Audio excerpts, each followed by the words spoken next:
किसी गांव में दो भाई रहते थे, मोहन और राजू। मोहन बड़ा भाई था और राजू छोटा। मोहन बहुत चतुर और चालाक था, जबकि राजू सरल स्वभाव का था। पिताजी के गुजर जाने के बाद दोनों में अक्सर झगड़ा होता रहता था। दोनों भाइयों ने आपस में निर्णय किया कि अब से दोनों अलग अलग रहेंगे और सब सामान का बंटवारा करेंगे। बंटवारा शुरू हो गया। सारा सामान आपस में बराबर बराबर बांट लिया। बस एक गाय और एक कंबल बचा। अब इसका बंटवारा कैसे हो? इस पर मोहन बोला, अरे राजू, तुम गाय का आगे का हिस्सा ले लो और गाय के पीछे का हिस्सा मेरा। आधी गाय तुम्हारी और आधी गाय मेरी। और रही कंबल की बात, तो दिन में कंबल तुम ले लेना और रात में मैं ले लूंगा। राजू बिना कुछ बोले शांत रहा और बड़े भाई की बात मान गया।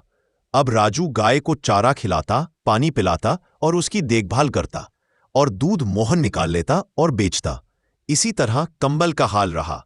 दिन में कंबल राजू के पास रहता और रात को मोहन के पास। कंबल को मोहन रात में ठंड से बचने के लिए उपयोग करता। कुछ दिनों तक ऐसा चलता रहा। राजू को न गाय का दूध मिलता और न कंबल। इस तरह से परेशान राजू अपने खेत पर उदास बैठा था।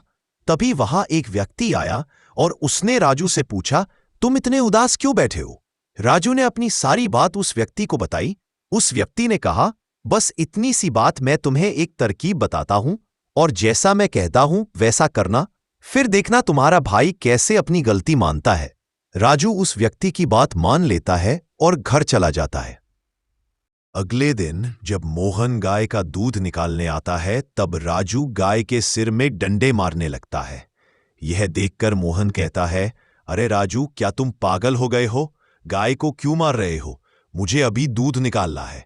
राजू कहता है, भैया, गाय के आगे का हिस्सा मेरा है, मैं मारूं या कुछ भी करूं। मोहन चुपचाप वहां से चला जाता है। अब कंबल की बारी थी। राजू ने शाम को कंबल गीला कर दिया। जब मोहन रात को कंबल लेने आया तो राजू ने कहा, कंबल तो अभी गीला है।